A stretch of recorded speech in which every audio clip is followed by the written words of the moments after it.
Business trip? You just work it remotely and you say you have a business trip. You're just trying to dodge housework, aren't you? It's not like that. I really have work to do. Don't talk back. Just listen to your husband. A year into my marriage with my husband, he never recognizes my freelance work. Worse yet, he verbally abuses me, treating me like a mere housekeeper. I'm the one supporting the household, even paying the rent, but he uses me mercilessly without a shred of gratitude. At this point, I can't just stay quiet. I'll turn the tables and use my husband's threats of divorce papers to my advantage. With the image of his frantic scrambling in my mind, I headed for my business trip. My name is Maya, a 29-year-old employed by a publishing company. My husband's name is Bill, 5 years my senior at 34. We met 3 years ago when work took me to a different region. Bill's job was similar to mine. We both went to local places to sum up the current situation and write articles about it. We both worked in publishing, and with shared goals, we quickly clicked. We'd go on reporting trips together, and even after returning, would keep in regular contact. After 2 years of dating, he proposed. We didn't have a wedding ceremony, but we wore wedding dresses and tuxedos for photos, pledging our love in our own way. Post-marriage, we both moved into the condo where I have been living. Since there was extra space, the move went smoothly. Upon getting married, I thought about pursuing my dream of freelancing. Leaving my job would mean losing benefits, but I wanted to take the challenge on my own. About a week after the wedding, I decided to discuss this with Bill. I brought it up while we were having dinner together after work. Hey Bill, I'm thinking of quitting my current job at the publishing house. What? Why all of a sudden? Didn't you say you wanted to work harder? Yeah, I did, but I want to try freelancing. Freelancing? You're going to become an independent reporter? Yes. I want to work freely without being constrained by the company's policies. I candidly shared my genuine feelings. I thought Bill, being in the same industry, would surely understand. But then, what came out of my husband's mouth wasn't encouragement, but mockery. Pfft! Independence? Really? Come on. You know that's not gonna happen. Why? How can you be so sure if I haven't even tried? You're dreaming too big. The only reason your articles are popular is that you work for a publishing company. That may be true, but what? You think you can keep that popularity if you go solo? That's not fair. Look, you're not cut out for this. We're married. Focus on housemaking, not your career. As he ate the dinner I made, he spoke those cruel words as if they were nothing. I was infuriated. Today, even his comments on the taste of the food bothered me. I tried to persuade him more than once, but he was unyielding. He even threw harsh words like, "You can't do it. It's a waste of time." Yet, I didn't plan on taking this lightly either. If I gave up on my dream now, I'd regret it for sure. So I ignored his words and decided to go for it. I submitted my resignation and ventured on a path as a freelance reporter. That night, after quitting my job without telling him, Bill erupted. "What the hell? Didn't I tell you not to quit?" "I'm sorry, but I just can't give up. What if this jeopardizes our finances? Can you take responsibility?" "Well, about that, enough. Listen, I'm only putting $1,000 a month into our expenses. If that's not enough, I'm not covering for you. Got it?" "I understand." I thought he would support my dream as partners should, but reality was much harsher. A rift formed between us, with the one person I needed support from the most rejecting me. Bill, why would he say such things? All I wanted was his support for my dream. Was it naive to expect complete understanding just because we're married? It's painful, but I can't give up my dream here. I have to succeed now more than ever because I chose to act against his will. I strengthened my resolve. His verbal attacks and pressure intensified over time. He started berating not just my work, but me as a person. When I came home even a little late, he would get furious. "What time do you think it is? It's past 7 p.m. I'm sorry, traffic was bad. Didn't I always say to be back by 5? No dinner ready when I get home. That's unacceptable. I'm sorry, I'll make it right now. I already ordered delivery. Expect a bill for that later. Staying overnight for field reporting was an absolute no-go, thanks to my husband's rules. So I had no choice but to limit my reporting to places I could visit and return from within the same day. But sometimes interviews take longer than expected or traffic just doesn't cooperate. You can't predict what will happen until you're actually on the scene. My husband insisted that I be home by 5 p.m., but that's not always doable, given how weather or unforeseen circumstances could throw a wrench in the works. That being said, confronting my husband head-on was not an option. He goes to a physical office every day and works his tail off while I have the freedom to work remotely unbound by organizational rules. I guess he couldn't stand that our working environments were so different. Understanding his feelings, I always tried not to provoke him, but I kept striving in my career as a feature writer. Initially, I submitted articles to various platforms on a freelance basis and got paid per assignment, but eventually I started getting direct commissions. I even got requests to start a blog, so in addition to feature writing, I began blogging too. My income skyrocketed as a result. Before I knew it, I was earning roughly 3 times what I made as a salaried employee. Some months, I even pulled in more than $10,000, providing more than enough for our savings.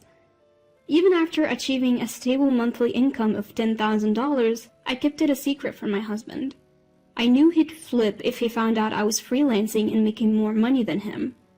A year into our marriage, his attitude hasn't changed. If anything, it's gotten worse, and our conversations are practically non-existent. Instead, he increasingly berates me. Then, one fateful day. On a rare day off, I bought some clothes from a luxury store. When I got home, my husband glared at the shopping bags and sneered. You can barely bring in any money and you're out shopping like it's nothing. Do you even know your place? I earned the money myself, so why can't I spend it? Huh, really? Aren't you using the $1,000 I give you every month? That's not it. That $1,000 can't even cover rent. Why would I touch that? Did you just call me low income? No, nobody's saying that. Suddenly, he hurled his beer can at me. It narrowly missed me but spilled all over my new clothes. What are you doing? Fuming, he shouted back. I give you $1,000 every month, okay? You should be grateful. Grateful? The missing rent and all the other bills are paid from my earnings. You must be dipping into your savings, right? There's no way you're making more than me. Believe what you want, but I'm not burdening you, not in the slightest. Go ahead, keep talking. Don't expect any handouts from me later on. My husband threw a can and sneered at me, not even bothering to apologize. I felt like I was reaching my breaking point with him. Several months later, I received a direct request from the publishing company I regularly contribute to, asking me to cover natural disasters overseas. It's an overseas assignment, so a day trip was out of the question. I decided to tell my husband about the work trip. Bill, I know it's short notice, but I'll be traveling overseas for work this weekend. Work trip? You're just a freelancer. What are you talking about? You just want to slack off on housework, don't you? That's not it. I really have to go. There's no way a freelancer like you has to go on an overseas work trip. How could you lie like that? It's not a lie. I was directly asked by the publisher. Don't talk back. Just listen to your husband. As if I were the one being unreasonable, my husband continued to berate me. Fed up with his irrational behavior, I glared at him. Finally, he spoke, clearly irritated. Do you even know your place? You're just a reporter in name only, practically unemployed, and yet I still stay married to you. Stay married to me? Yeah, you wouldn't survive without me. If you have a problem with that, let's divorce. My husband pulled out divorce papers from his suit pocket and tossed them in front of me. That was the moment. A vein in my temple throbbed, and a rage I've never felt before consumed me. I can't take it anymore. I absolutely refuse to stay married under these conditions. From now on, I'll use him to my advantage. My husband always threatened me with divorce papers whenever he was displeased. Until now, I'd always apologized because I didn't want a divorce, but I realized that wasn't necessary anymore. I filled out the divorce papers and submitted them while he was out. I also arranged to terminate our condominium lease at the end of the month. Furthermore, I moved up my overseas work trip and headed to my destination that day. I didn't tell my husband anything and kept my messages and call notifications off. Having finished all my work, I returned home after 2 weeks abroad. The time was already past 8 p.m. and the lights were on in the house. I didn't want to see him, but I had no choice but to go home. Taking a deep breath, I opened the front door. Hearing that, a series of loud footsteps erupted from the living room. I looked up and saw Bill standing tall with his arms crossed. Just as I was about to speak, he started yelling at me. You have the nerve to come home like nothing happened. Where have you been without even replying to my messages? I told you, remember? I was on a business trip abroad. Business trip?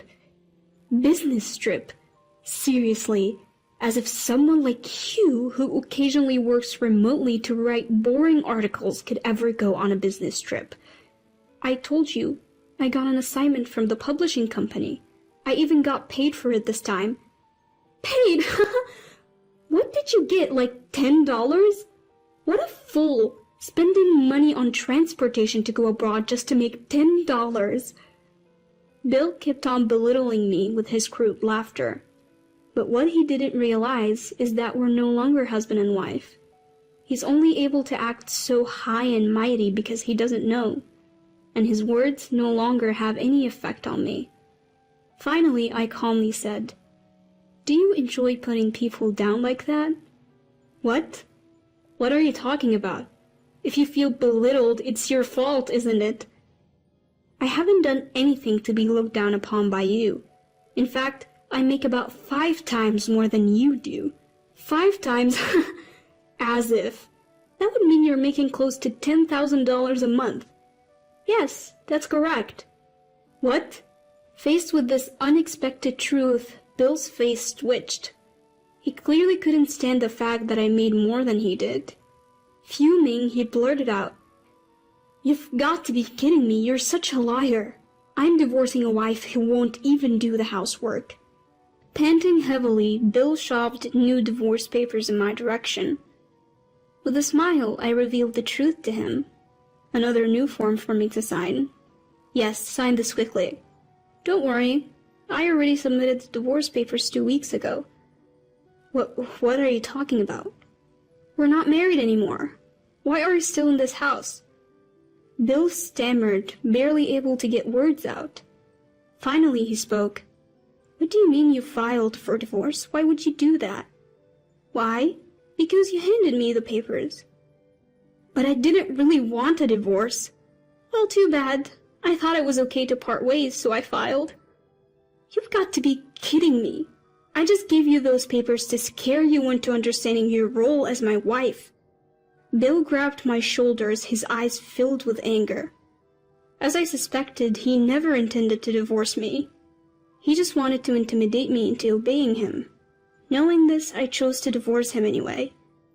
I realized I could never be happy with him. Finally understanding this, I unleashed all my pent-up feelings. "You think you can lecture me? Do you know how it feels to have your dreams mocked by the one person who should support you?" "Hold on, Maya, don't call me like we're friends. We're divorced. We're strangers now." "What am I supposed to do now? Can I stay here?" "This is my condo. You're essentially trespassing. I never want to see you again. Leave now." I threw Bill's belongings out. Initially he resisted, but eventually gave in, shoulders drooping. After that, Bill called his parents and apparently moved his stuff to their place. However, due to the circumstances, they refused to let him stay and told him they wouldn't help him financially. As a result, he had no choice but to live on his limited income and move to a cheap apartment far from his workplace. He can't spend money like he used to, and just getting by has become a struggle. His savings have run out, and now he's living a dull life just trying to save money. As for me, I've signed a lease on a different condo and started living alone. The move went smoothly, and now I'm enjoying my work in my new home office. Thankfully, my articles are getting featured on major online platforms. The blog I started on recommendation has also become a good source of income as the number of visitors kept increasing. I plan to continue doing what I love, writing great articles and covering stories from places that interest me. I want to keep my current job, but do it in a way that's sustainable for me.